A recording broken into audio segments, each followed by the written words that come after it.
Murta i Kurta u epizodi kada im je Pašenog brand name postao no name.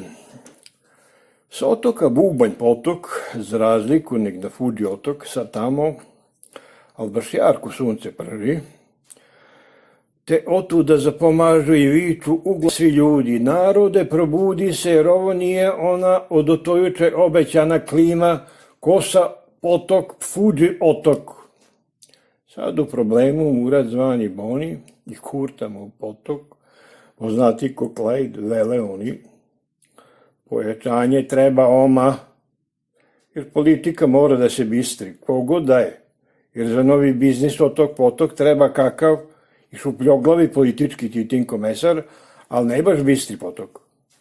I se oni, ko bi za taj kvarni naum, bio polezno i dobar, i sjetili se tada sa sela Pašetnuka svoga brenda nema, zvanog 24 karatno tozla, a koji jeste bistrine koboza, kuće koga nego u svoj rod, politički komesar brend, javio se oma u grad, jer seoska bižuterija je za njega odavno prezrena mizerija, te tako on dobi prvi taj zadatak da brand name poljubi jednu beogradsku ustašku patku, guzicu slatku, koju onu babu gde joj u face grupi straži, a što juče i od to juče Steva Pletić je to timario, ali to nije tada bio Vetrić, u onom amerikanskom gradu, i udaro kod Detlić.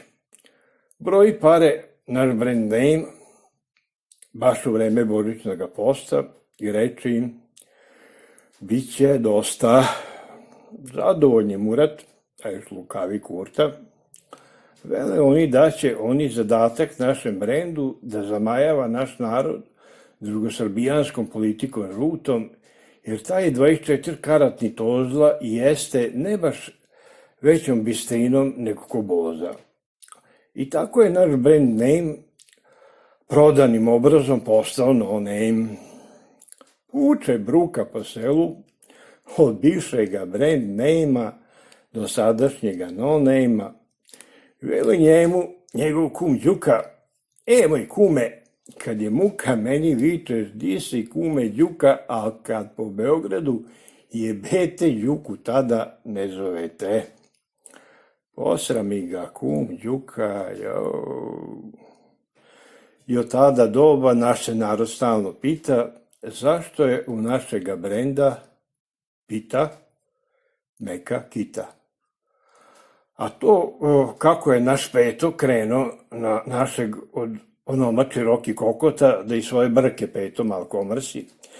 To ćete deco čuti ovih dana, jer evo javljaju prognozom iz Pešte da će biti ovih dana nova plima, te će biti još po koje novija rima, a gde početak rime glasi: moja mala, moj visoki jablane, jer ti mesec video tabane.